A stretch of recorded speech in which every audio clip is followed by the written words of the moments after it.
आप भी पूछिए। मशवरा हाज़र में मोहम्मद सादिक खान हैं, इन्होंने पूछा है हमें सवाबी से कि आप अपने मरीज़ों को ठंडा पानी पीने से क्यों रोकते हैं, आखिर इसकी वजूहात क्या हैं। तो दोस्तों जवाब ये है कि ठंडा पानी जो है इसके पीने के बेशुमार नुकसानात हैं और वो आज हम आपको बताने जा रहे हैं। लेकिन इसके साथ साथ मैं ये ज़रूरी समझता हूँ कि नबी करीम सल्लल्लाहु अलैहि वसल्लम ने ये फ़रमाया कि पानी चुस्कियाँ लेकर पिएँ, यानी पानी जो है वो नीम गर्म हो तो उसकी चुस्की आएगी।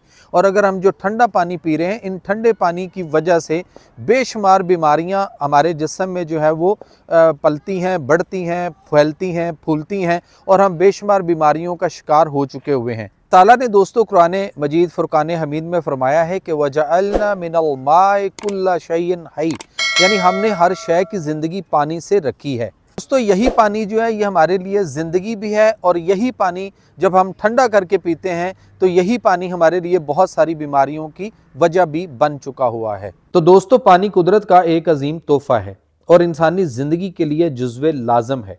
हज़रत इंसान के अलावा हैवानात बल्कि नबातात के लिए भी पानी की अहमियत उतनी ही है से तो तंदुरुस्ती के लिए और जिसमें इंसानी की बनावट में पानी का एक बड़ा हिस्सा है।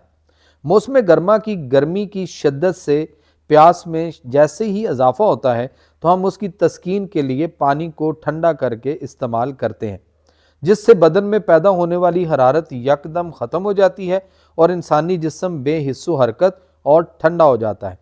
तो हम इसको तस्कीन का नाम देते हैं, लेकिन ये तस्कीन बदन के अंदर बहुत सी खराबियों का बायस बनती है। खाना खाने के साथ तेज़ ठंडा पानी इस्तेमाल करने से भूख ख़त्म हो जाती है और मैदा में जाने वाली ग़ज़ा की हरारत को कम होने की वजह से वहाँ मुतअफ़्फ़न हो जाती है, जिससे तेज़ाबियत एसिडिटी जन्म लेती है। और इस तरह ग़ज़ा में इस्तेमाल होने वाला घी जब अम्ले हिस्सा जिसको हम मेटाबॉलिज्म कहते हैं नहीं होता तो ये चिकनाइयाँ कोलेस्ट्रोल पैदा करती हैं। जिस्म की हरारत कम होने की वजह से जोड़ों में दर्द, पेट का बढ़ जाना, आंखों की बिनाई का कम होना, शुगर लेवल का ज़्यादा जाना, ब्लड प्रेशर का लो होना या ब्लड प्रेशर का बढ़ जाना और जल्दी इमराज का इजाफा हो जाता है।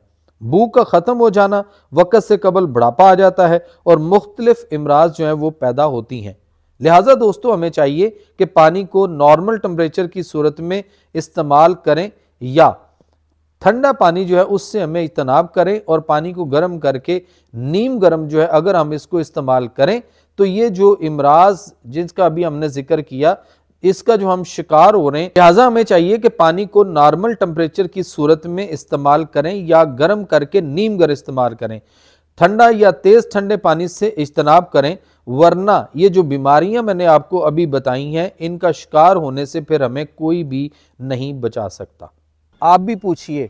मशवरा हाज़र है में मैं आपका तबीब, आपका मुआलिज, herbalist, naturopathic doctor Jameel Mehrvi आपसे इजाज़त चाहता हूँ। मिलते हैं अगली एक वीडियो में आपके एक सवाल के जवाब में। तब तक अल्लाह निगहबान।